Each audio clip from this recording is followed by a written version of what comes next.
¿Y si una noche tu casa empezara a responderte?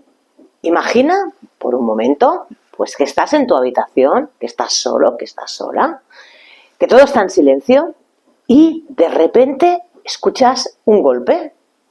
Luego al rato pues, escuchas otro. Al principio piensas pues, que es el vecino, que es algún ruido en la calle, a lo mejor es alguien en el piso de al lado. El viento, a lo mejor puede ser pues, una madera que cruje, pero los golpes vuelven. Y no parecen golpes aleatorios, sino que parece que estén dirigidos. Y cuando por fin decides levantarte, notas que algo no encaja, que el ambiente es distinto, que la casa no se siente ya como tu casa.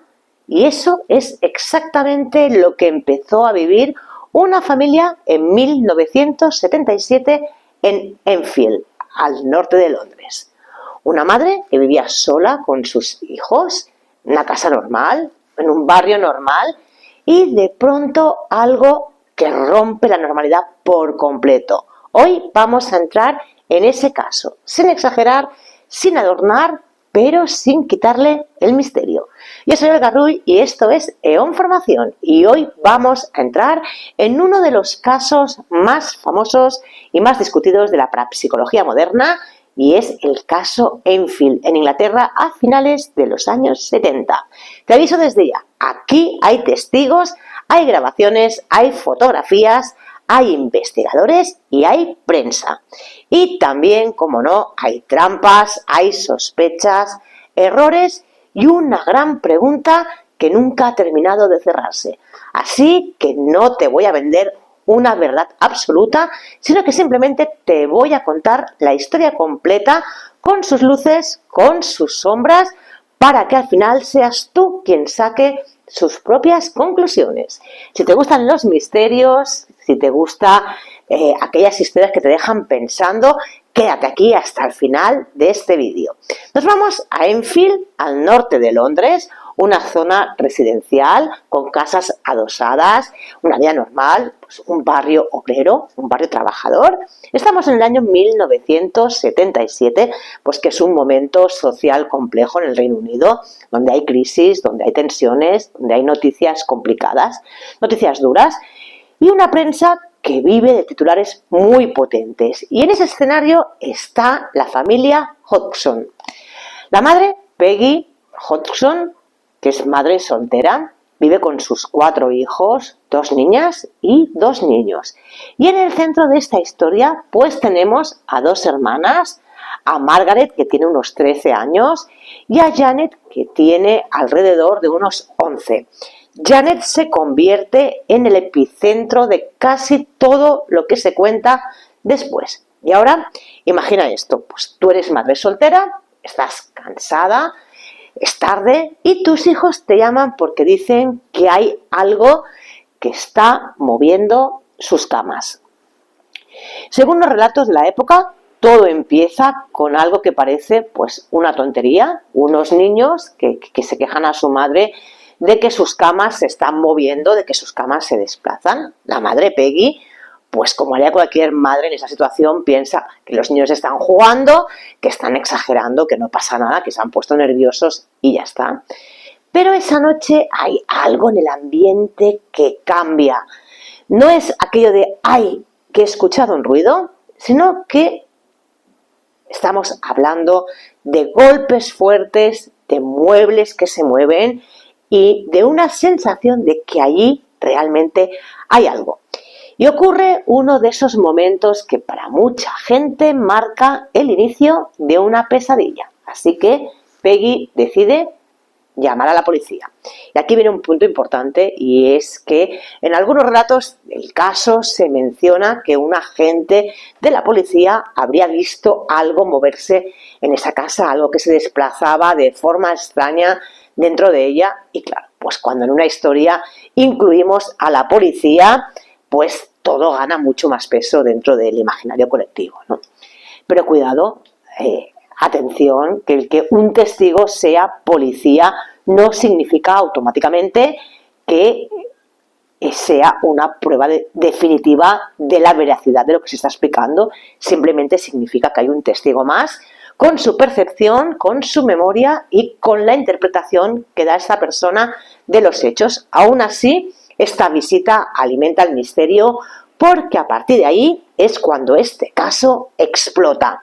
El caso llega a oídos de la prensa de la época, de la prensa sensacionalista, y esto es clave porque cuando la prensa se mete pasan dos cosas a la vez. Por un lado, esa prensa lo que hace es ayudar a documentar el caso, pero por otro también puede acabar distorsionando, presionar o convertirlo todo en un circo. Así que se empiezan a publicar historias, se empieza a hablar de un fenómeno poltergeist, los vecinos pues se acercan a curiosear, a mirar la zona, a ver lo que pasa, la casa se llena de gente y en medio de todo esto pues llegan investigadores vinculados a la Society for Physical Research, la SPR, una de las instituciones históricas dedicadas al estudio de los fenómenos psíquicos de la parapsicología.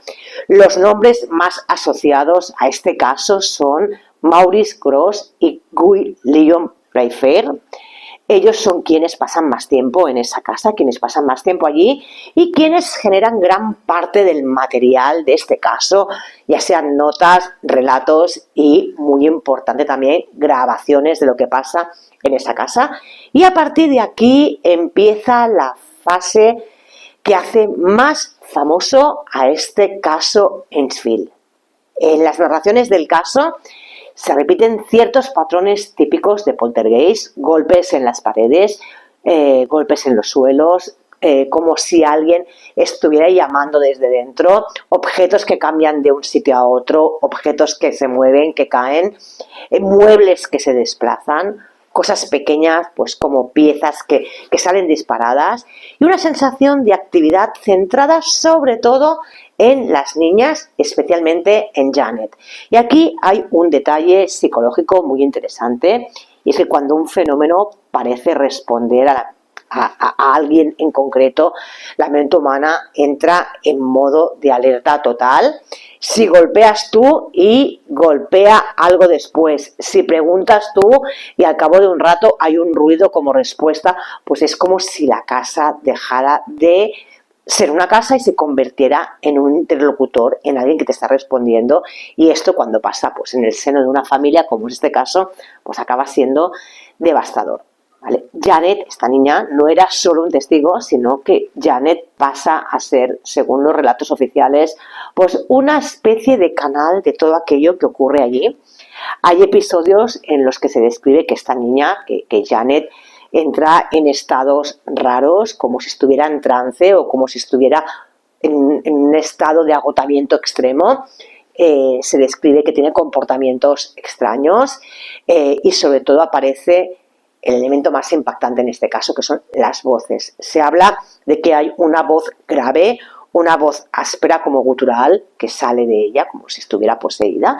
Y aquí tenemos uno de los momentos más famosos del caso y de la supuesta identidad de este espíritu, ya que en algunos relatos esa voz afirma ser un hombre que se llama Bill Wilkins, que habría vivido en esta casa y que supuestamente habría muerto en ella. Esta parte es crucial porque le da al caso una narrativa perfecta, como que no es un fenómeno sin sentido, sino que realmente ahí hay alguien, hay una entidad. Pero ojo, que el que una voz diga algo tampoco lo convierte en verdad. Puede ser sugestión, puede ser dramatismo, puede ser confusión, o incluso puede ser algún tipo de actuación de terceras personas. Aún así, pues imagínate escuchar eso en directo de noche en una casa cargada con gente alrededor que también está asustada. No hace falta creer en fantasmas para entender el temor que la gente que está allí pueda llegar a sentir. Uno de los elementos más citados de Enfield son las cintas y grabaciones que se realizaron y se recopilaron durante la investigación. ¿Y por qué importan tanto?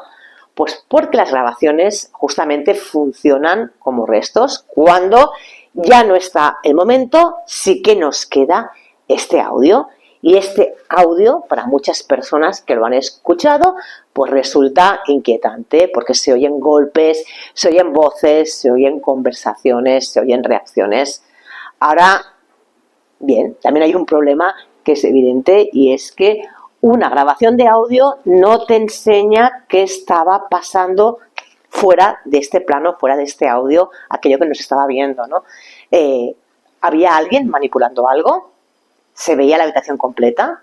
¿Quién estaba presente durante la grabación de este audio? ¿Hubo realmente un control del entorno donde se estaban grabando estos audios? Estas preguntas son justamente pues, el corazón en el que se basa este debate sobre Enfield. Aún así, pues las cintas se convierten en un símbolo del caso hasta el punto de que se han publicado trabajos y reseñas justamente centradas en todas ellas. Y ahora vamos al momento cinematográfico. Si alguna vez has visto el caso Enfield en documentales, seguramente recuerdas las imágenes de Janet elevada, como levitando, como flotando cerca de la cama. Estas fotografías son además parte del mito visual de este caso, pero aquí también debemos ser honestos, debemos ser honestas. Una foto lo que hace es capturar un instante, capturar un momento, ¿vale? Con lo cual, pues esas fotos podían ser parte de un salto, de un movimiento raro, de una caída, la chica podía estar posando, o realmente puede tratarse de algo inexplicable. Así que el problema no es solo si parece levitar o no, sino que el problema real es si había control a la hora de hacer estas fotos, si realmente se estaba supervisando continuamente a esta niña, si los vídeos son reales o si se ha registrado algún tipo de corte. Preguntarnos si se pudo descartar cualquier tipo de acción voluntaria. ¿Vale? En muchos análisis, justamente, este punto es uno de los puntos más criticados porque el material visual que tenemos, sí, realmente es impactante, pero no necesariamente es concluyente. Y entonces, pues cuando el caso ya está arriba del todo, ya todo el mundo habla de Enfield, llega lo inevitable y es la palabra maldita: hoax, truco, montaje. En Enfield hay un dato que aparece una y otra vez en los debates y es que las niñas habían admitido que algunas de las cosas se habían falsificado.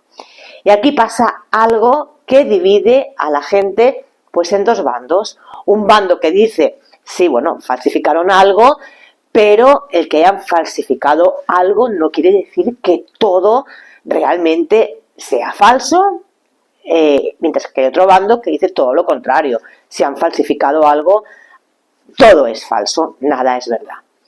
Entonces, este primer grupo que cree que todo podía ser falso, ¿vale? Lo que nos está hablando pues, es de algo pues, muy humano, y es que cuando uno está asustado, cuando nadie te dice, cuando nadie te cree, cuando tu vida es un caos, se pueden llegar a hacer tonterías. Una persona puede exagerar su relato, puedes intentar provocar a los investigadores y puedes al final querer llamar la atención, y aún así podría haber episodios pues, que no encajen del todo con lo explicado. Y la gran pregunta sería, pues, ¿qué parte fue truco, qué parte es falsa y qué parte no? Y aquí aparece pues también otra dimensión del caso, y es la relación entre los investigadores de este caso, la familia y la prensa.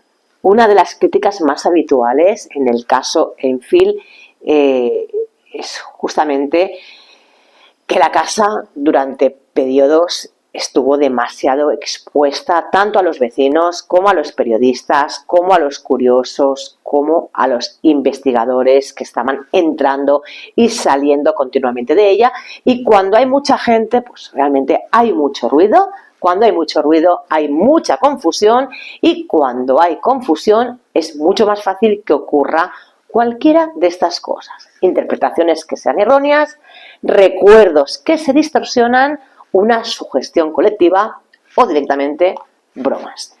Desde una mirada parapsicológica sería el control del entorno es muy importante a la hora de llevar a cabo una investigación. Es importante saber quién entra, saber quién sale, dónde están los objetos, quién vigila a quién, si se puede aislar la variable humana. Y en Enfield parece que todo esto había sido pues muy difícil. Y aún así, este caso no desaparece, sino que sigue meses y meses y meses. Y ahí es donde este caso se acaba convirtiendo en una leyenda. Y aquí vamos a explicarlo pues, de una manera sencilla, fácil, simple y sin tecnicismos. En parapsicología ya hemos dicho que el poltergeist se asocia a fenómenos físicos extraños, a ruidos, a movimientos, a objetos que caen o se mueven, a golpes. Y una hipótesis clásica dice que a veces pues, no sería un espíritu quien los provoca, sino pues que es una especie de descarga psíquica inconsciente ligada a una persona viva.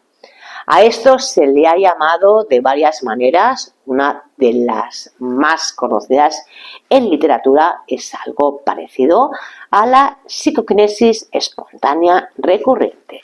Traduciendo al idioma que hablamos en la calle, bajando la tierra, es como si el estrés, la tensión emocional o un conflicto interno se saliera al ambiente de forma física. ¿Está demostrado? No. Es una hipótesis que se ha usado para explicar por qué muchas historias se centran en adolescentes. Sí. Y Enfield encaja perfectamente justamente en este patrón. Una niña de 11 años, foco del fenómeno, una familia vulnerable, presión mediática, emociones intensas. Esto no prueba absolutamente nada, pero ayuda a entender por qué Enfield es tan famoso, porque toca todos los botones psicológicos y narrativos. Vamos a poner orden ahora a todo esto. Los que creen que algo pasó suelen apoyarse en la cantidad de testimonios que hay de este caso, en el tiempo que duró, en la intensidad de ciertos episodios y en el hecho de que los investigadores dedicaran tanto tiempo y tanto esfuerzo, además de todo el amplio material de audio que hay sobre este caso. Los escépticos suelen decir pues, que hubo la confesión y la admisión de que algunas partes fueron trucos, que no fueron correctas. Hay explicaciones posibles, como puede ser que haya habido algún tipo de broma, algún tipo de ventriloquía, de que alguien hubiera imitado las voces, de manipulación, de errores, y como que el contexto mediático lo que hace es favorecer la exageración. En divulgación estética moderna se repite mucho la idea de que si hay engaño, lo más probable es que sea un engaño. Pero también hay otra lectura que tiene otro matiz, mucho más matizada, y es que un caso puede mezclar realmente episodios reales que están mal interpretados con bromas y con experiencias emocionales que realmente son auténticas, que son de verdad. Y para mí lo más interesante de Enfield pues no es solo si había o no un fantasma, sino que lo más interesante es cómo un fenómeno, sea el que sea del tipo que sea, puede devorar la vida de una familia por completo. Porque tanto si es real como si no lo es, el miedo que pasa las personas que viven en esta casa sí que es real. Vamos a hablar un momento también de los investigadores más citados, como pueden ser Maurice Gross y Guillaume Playfair, vinculados pues, al entorno de la SPR, de la Society of Physical Research. En muchos relatos ellos aparecen como personas pues, que intentaron documentar este hecho, que intentaron documentar este caso, que intentaron recopilar pruebas, que registraron audios y que se quedaron el tiempo suficiente como para ver cómo se repetían ciertos patrones. Pero también se les critica algo, y es que cuando un investigador se implica emocionalmente en un caso, lo que consigue pues que puede ser mucho más vulnerable a ser engañado. Y cuando un investigador entra con una mentalidad pues demasiado escéptica, también puede acabar perdiéndose señales que pueden llegar a ser importantes para el caso. Entonces, la verdad es que investigar fenómenos en una casa con una familia es muy complicado porque no es un laboratorio, es la vida real. En la vida real juegan muchos factores, juega el cansancio, juega el miedo, juegan pues los niños, el estrés. Hay discusiones, hay presiones y en medio de todo esto, pues el que aparezca esta figura de un espíritu con nombre lo complica todo todavía mucho más, ¿no? La voz que se asocia a Janet y que llega a afirmar que es Bill Wilkins, pues esto en el imaginario paranormal funciona muchas veces como una prueba narrativa. Si existe una persona real con ese nombre vinculado a la casa, pues la historia es perfecta porque la hace creíble, pero volvemos al mismo punto, que algo encaje tampoco lo está convirtiendo en real, porque en estos casos también nos podemos plantear las siguientes hipótesis, y es de pues si se pudo llegar a obtener información por otro tipo de vías sobre las personas que hubieran podido habitar en la casa, si por algún motivo se pudo escuchar el nombre de esa persona en los vecinos, si se comentó en algún momento, pues los adultos hayan podido comentar, o si se pudo filtrar a través de la prensa. De todas maneras, sea lo que sea, repetimos que el efecto psicológico es brutal cuando un fenómeno habla, cuando tiene identidad, el miedo se multiplica todavía más. Y aquí viene una parte que solemos olvidar y es cómo tenía que ser vivir allí día a día, vivir allí cada día, ¿no? Imagina pues la rutina, que te acuestas con tensión, descansas mal, duermes poco, cualquier ruido que sientes te despierta, la gente entra y sale continuamente de la casa, no sientes intimidad, tu casa pues ya no es tu refugio, tu casa ya no es tu hogar, los niños que viven ahí pues son niños que crecen con miedo, la madre de estos niños vive al límite y la familia además pues acaba convertida en un circo, acaba convertida en un tema público, con lo cual incluso suponiendo que toda esta historia fuera un montaje, el desgaste emocional para las personas que lo estaban viviendo sí que es real. Y si no fuera un montaje, si realmente fuera real, pues estamos hablando de una experiencia que realmente pues rompe a cualquier persona, ¿no?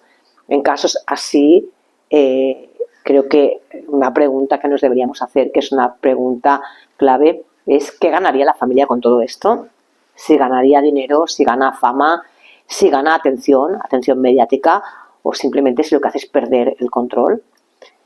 En Enfield hay elementos para discutir ambas cosas. Así que llegados aquí te voy a dar 4 escenarios de una forma clara. El primero pues es que todo esto fuera un engaño organizado. Las niñas, más el contexto, más la prensa, más la falta de control, el fenómeno simplemente se alimenta, crece y se les escapa de las manos. El escenario 2 es que hubiera engaños puntuales, pero también hechos que en aquel momento no hayan tenido ningún tipo de explicación, como que se falsifica algo para jugar, para provocar, para mantener la atención de la gente, pero que hay episodios que no tienen explicación, episodios raros en los cuales hay testigos. El escenario número 3 es pues que no hubo nada paranormal, pero sí un cóctel psicológico, pues yo qué sé, sugestión, estrés, mala interpretación, recuerdos que se contaminan, histeria colectiva y finalmente pues confusión. Y por último, el escenario número 4, pues que nos diría pues que realmente hay algo anómalo que es real, sea lo que sea, algo físico además que no tiene explicación y que está centrado en una persona con manifestaciones recurrentes. Y llegados aquí, la pregunta es, ¿con cuál de estos escenarios te quedas tú? Quédate con aquel que mejor encaje con tu criterio, con tu manera de pensar, pero recuerda algo, Enfield sigue generando debate casi 50 años después, y eso solo ocurre cuando una historia tiene más capas de las que parecen a simple vista, y no olvides que detrás de teorías y debates hubo una familia real viviendo algo que les superó. Con el tiempo, como ocurre con muchos casos de este tipo, la actividad reportada va disminuyendo o va cambiando. La familia pues no le queda otro que seguir con su vida.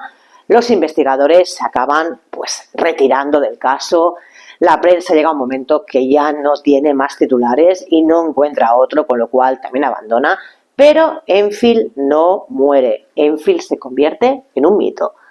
Porque hay algo en esta historia que es perfecto para quedarse en la cultura popular, en el imaginario colectivo.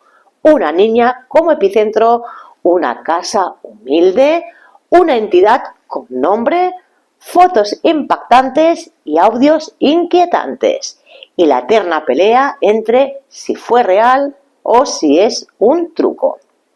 Y esa pelea es gasolina para que el caso sobreviva durante décadas. Y ahora quiero que te preguntes algo. Si tú hubieras estado allí, con los golpes en la pared, con objetos que se mueven, con objetos que se caen, con una voz saliendo de tu hija y con desconocidos entrando y saliendo de tu casa a todas horas, ¿qué habrías pensado?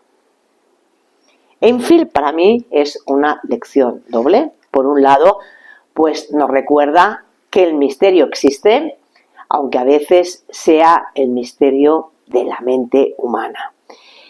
Y por otro lado, pues nos enseña que en un fenómeno así lo más difícil no es creer o no creer, sino que muchas veces lo más difícil es distinguir entre lo que es real y lo que no. Distinguir entre el miedo y los hechos, distinguir entre los testimonios y las pruebas, entre una experiencia emocional y una causa real. Y ahora te lo dejo a ti. ¿Crees que Enfield fue un caso paranormal auténtico o un fenómeno humano que se salió de control? Déjamelo en comentarios, que quiero leerte. Y si quieres que el próximo caso sea otro clásico de la parapsicología, dime cuál de ellos te gustaría que tocáramos, cuál de ellos te gustaría que habláramos. Rosenheim, Bellwitch, Amityville, Vallecas, la Piedra de San Pedro. Yo soy Olga Ruy y esto es EON Formación. Y ahora sí, hasta aquí el caso Enfield. Si has llegado hasta el final de este vídeo, muchísimas gracias de verdad, porque esto significa que te interesa entender, cuestionar y mirar mucho más allá de los titulares fáciles, y eso a día de hoy dice mucho. Me encantaría saber qué piensas tú, si crees que este caso fue un engaño, si crees que hubo algo real que no supieron explicar, o si crees que fue una mezcla de las dos cosas. Te leo aquí en los comentarios. Y si te gustan este tipo de vídeos donde analizamos casos reales con calma, sin sensacionalismo, pero sin quitarles el misterio, ya lo sabes, suscríbete aquí a este canal porque se vienen más historias, más casos conocidos, más enigmas que siguen abiertos. Activa la campanita si quieres que YouTube te avise cuando suba el siguiente. Y si este vídeo te ha aportado algo, compártelo con alguien a quien le gusten estos temas tanto como a ti. Muchísimas gracias por estar aquí, muchísimas gracias por escucharme y nos vemos en el próximo vídeo y en el próximo misterio.